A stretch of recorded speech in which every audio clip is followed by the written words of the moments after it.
Hi, everyone. Happy Monday. Hope you're having a fantastic start of the week. Everything's going really well here at the moment. Just had a call in the Success Hub, no, in the Private Practice with Soul Inner Circle. So much fun. Okay.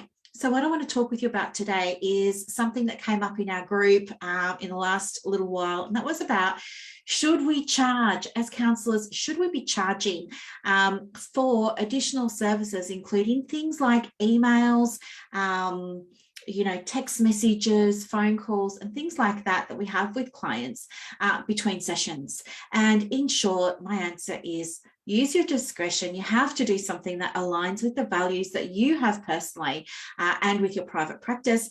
But I wouldn't be a very good mentor or a very good coach if I didn't also address the business side of your private practice, because that's what makes us different to employees, right? So from a business perspective, I would absolutely recommend that you update your existing policies around payments and around items that you have. So if you have your own list of item numbers or something like that, or your own list of services, I would definitely update this even on your website, just to be totally transparent and very, very clear. Now, here's why I do this now and why I encourage you to do it as well. It wasn't that long ago, actually. It was only about 3 or 4 years ago now. I did used to receive, I had a high volume of counselling clients, as some of you know, and I was receiving a lot of emails coming through, and it was taking me time. Like, I would stay back after work, and I was working long days, but I'd stay back after work very often to respond. And sometimes things would happen. So maybe they would then write back. So then it starts this whole communication, and I didn't handle it very well because I didn't know about this sort of stuff that I'm going to tell you about. But also what can happen is we train the client to think and expect to get a response from us. We don't want to be doing that in our downtime or in our personal time. It's kind of like responding to things on weekends and after hours. It's like you say to your client, I've got a boundary, but I'm not really going to apply it unless you really bother me, and then I will, and I expect you to understand and comply. That doesn't work. But what can happen too is if you get emails and you're used to corresponding, and then one day you just have a really full day, and then the next day is a really full day, chances are you might forget about that email. You might not have made a note to yourself to go back and review things. Things can slip through the system, and then it can really sour the relationship that you have with your client. So in an effort to have some very clear expectations, understanding, and boundaries, I absolutely recommend that you do go ahead and list fees around other services that a client can access with you between sessions. So for example, in our price guide, which I created for you, I think 12 or 18 months ago now, it is up in our guide section. I think you can also find it in the files tab if you go to the files. But I've put in there that, yes, you want to be charging this much, and they're only guidelines, all right? You can vary the amounts. They're just guidelines, but you can charge like per 15 minutes. So if somebody wants to have a call with you, yes, they can have that call. There's going to be prepayment of X amount of money for those 15 minutes. It's up to you what you want to charge. You might take your hourly rate and divide it by 4, totally up to you. You might have a call charge for 15 minutes. You might have one for half an hour and not do longer calls. Otherwise, they can come and have a session with you. Same for emails. You might decide that you're just not going to accept them, or you might have a policy around your emails. But the idea is that we're not using all of your time, all of your personal time, unpaid. Okay, things need to happen in work time, and they need to be paid because you're a business. So let them know what your requirements are around emails. If they're going to be emailing you lengthy emails that you're going to have to scroll through, sometimes this can happen with parents of children that we work with. You know, mum wants to send us something, dad wants to send us something, then the aunt wants to send us something. We sit there and we're reading through volumes of emails and we're trying to write back to things and juggle confidentiality and privacy and this, that, and the other. So have a think about what you're prepared to do as a inclusion. If you're going to do the odd one-off email, fine. But if someone's going to get into a pattern with it, how much do you want to charge for that? Because that's your time. And not only is it your time, it's your expertise, it's your knowledge, it's the thought, it's the guidance, it's all of those things that you've been trained to deliver. So absolutely think about that. If you're going to be, so that's calls and emails. The other thing that sometimes we can do is we can write letters for people and not charge. And then what happens is you manifest more letters to write. And next thing you know, you're writing a lot of letters and not getting charged. And this can lead to feelings of resentment. It can lead to feeling like you're not valued. It can lead to burnout down the track. It can definitely be a contributing factor.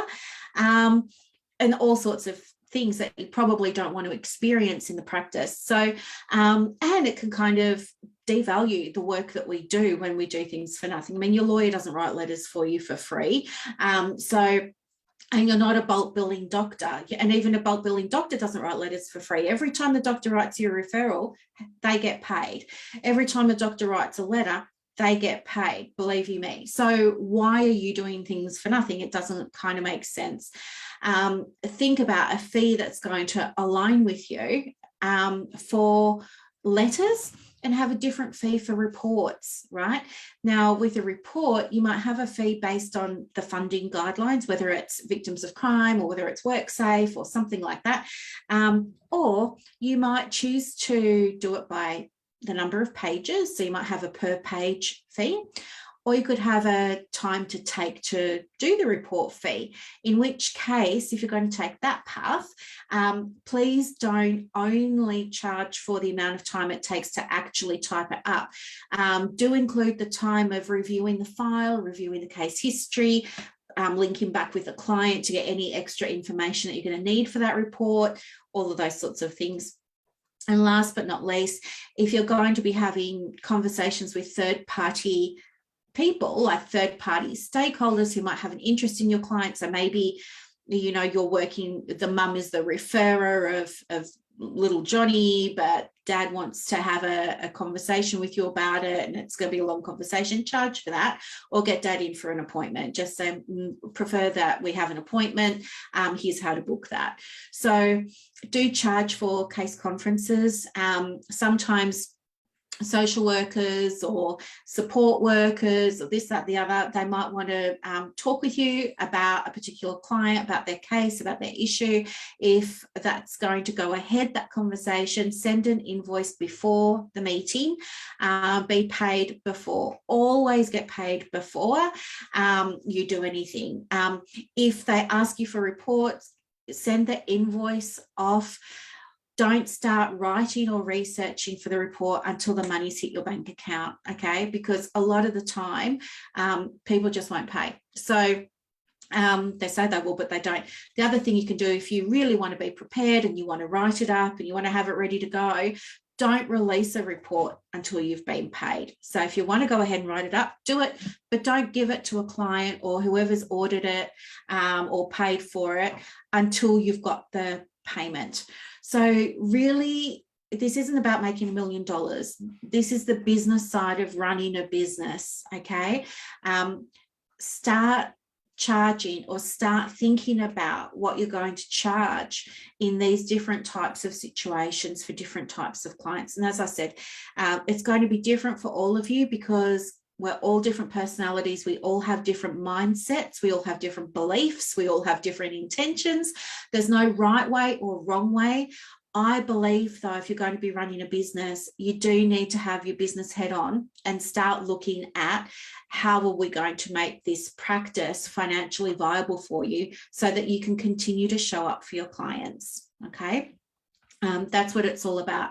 It's not about, you know, getting as much out of people or anything like that. The more people respect your time, the more they value the service, the more they get from the service that we're providing. Plus, when we receive money into the business, it means that we can then reinvest money back into the business, and make the business even better for them, whether that's by you being able to invest in more professional development, more education, do another course, update your website or your branding or something like that, or upgrade your tissues. So you've got the nice soft ones with the aloe in them rather than the Kmart ones that are a bit rough. It's all for the greater good. You just have to find a way of managing the finances in your private practice that's going to both align with your value, align with your intention, and feel good. And unfortunately, when we talk about money, sometimes all our money stuff comes to the surface. And if that's what you're experiencing, you can absolutely get some support from for that. There are so many people in our community that have been through it, who are going through it, who will be going through it when they start charging. So you know what, this is a really safe space to get some support around that. And of course, I'm here to help you too if you need that. Supervision can help you in terms of some of the business side of stuff, but mentoring is really where all the juicy business stuff really happens. So think about getting a mentor if you don't have one, but otherwise you can take things to supervision, or you can share them in the group, and we'll all help you here. Okay, so hope this was very helpful. Have a fantastic week. I'm going to go and have a bite to eat now, and yeah, get ready for this afternoon. I've got my own coaching this afternoon. I've got something new coming out that I will tell you about in a few weeks' time. I'm feeling very excited about it, but I'm terrible at keeping secrets. So I'm going to leave now before I blurt it all out. Have a great day, everyone. Thanks for watching. Bye.